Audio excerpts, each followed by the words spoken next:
I got this like little clicker thing. Y estoy toda contenta because I just click, click, click, click instead of like doot, doot, doot. Alrighty. So I am just ecstatic. It is Friday. Oh man. And I've had people ask me, like, why are you in your closet? I kind of feel like calling this like Martita's Closet Chronicles. Dun, dun, dun. No, just kidding. My closet confessions. Oh, snap. Closet confessions. Watch out. You know, we're coming up with some good names, eh? Alrighty. Okay. All jokes aside. Todos al ladito. Todos los jokes aside. I've gotten a lot of messages, and I appreciate like everybody who is who's on board with everything that I'm doing. I'll tell you a little bit about what I'm doing. I'm pretty much sharing what the heck's going on with my life, what's been going on with my life in the past. In the past, what I had meant to do was I had gotten fired and I got into flipping homes and real estate and rental properties and stuff like that in California and out of state. And what I wanted to do at that time was to kind of bring everybody along for the journey and kind of keep it real, because it was, let me keep it real now, it was fucking stressful.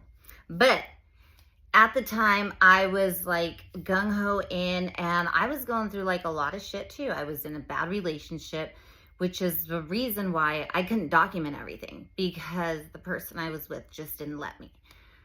So unfortunately I couldn't bring everybody along. I would try to sneak out, record, let you guys know what was going on during my flips. And then I had to end up converting those into Airbnbs, and that was like a whole different journey and process in itself. And I had to learn that shit all on my own. I had to read books, I had to like get mentors, and I wanted to keep everybody posted and kind of be like, hey, don't be scared to like put yourself out there. So I didn't get to do that back then. So now here we are. Here we are now. We're talking about this shit now. Talking about how 2 years ago, when I was doing my flips, I ended up losing myself. I had to sleep in my flips. They were down to the studs. They were not, you couldn't live in them. They're practically condemned homes. But because the funds were tight, everything was tight, and I was just on this wing of faith of, you need to fucking take care of this because it's not going to fail. You're not going to fail. And I'm so glad I did, because in that process, I lost myself. I was, like I said, I was in that bad relationship. He was along for the ride, and I lost myself. But in that process, because it was an 8-month process, I also learned who I was. I figured out who I was, and I was able to actually understand a lot of things, a lot of my traumas, a lot of reasons why I had attracted certain things into my life. And while the whole flipping and real estate and buying properties and making tons of cash was great, I didn't feel like I was giving anybody any value. I know a lot of people at the time were like, oh my gosh, we see what you're doing. And they'd hit me up and be like, what do you think about me doing this or these investments? And I'd tell them and it'd be great, but I'm like, I don't feel like I'm giving them value. So being that I've been a single mom majority of my life, and I've had this mindset in the past, like I didn't have a choice. I just had to suck it up. I had to be here at this 9 to 5. Well, after everything transpired, me getting fired and going into flipping, getting a mentor, all these different business ventures that I ended up getting into, at the time I was like, I want to show single moms that they can make money, that there's several ways to make money. And the beauty of it was that I had several businesses going, because I was like, oh my gosh, this is it. But then I'm like, what value again am I going to give? Like I wasn't, me creating all these businesses, like, yeah, okay, it was making me a believer that yes, we weren't victims, that we can get whatever we want, we set our minds to. But I'm like, that's not me giving moms anything of value. So here's what I figured I would do is I'd start helping women who come from the same mindset that I did, that, you don't have a choice, that you have to stay at this 9 to 5, that you have to stay in this shitty relationship. You don't. And that's where I'm like, that's where I feel like I can give women value. I can help them build, because I've done it. I've built myself as a person, and professionally. And I want to be able to help women by helping them change their mindset. Okay, helping them figure out who they are, because we are someone else outside of motherhood. I get it. We lose ourselves in our kids. I've been a mom longer than I've been by myself. I've been born, not like that, actually. I've been a mom for 26 years, since the age of 16. So I had to be a mom. So it's like pretty much half my life, like it was like, hey, figure it out. And that's what we've had to do. And we've been in survival mode, like living paycheck to paycheck. And it's like, dang, I feel like I can't catch up. I feel like I can't get more, but we can. The thing is that we weren't given the proper tools. So that's where I can give value.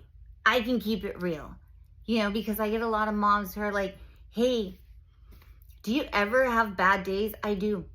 I just posted a picture on my social media of me with a hat and without a hat. Some days I wake up and I'm just like, babe, I don't want to see anybody. I want to cry, or whatever the case is. And that's part of being 40 or in your 40s, 43. And it's part of going through menopause. It's part of maybe having a 15-year-old. It's part of so many different things. But everybody's like, keep it to yourself. Keep it to No, it's okay. And I've learned sometimes at the gym, like people see me and they'll say hi and I'm in tears and I'm like, hi. And then they're like, oh, dang, like she was crying. And it's like, it's okay. And I just keep pushing.